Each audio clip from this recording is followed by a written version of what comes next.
చక్కని సీతకి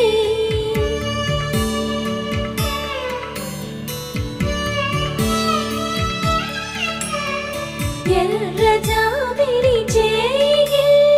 రాముడేడని అడుగుతుంటే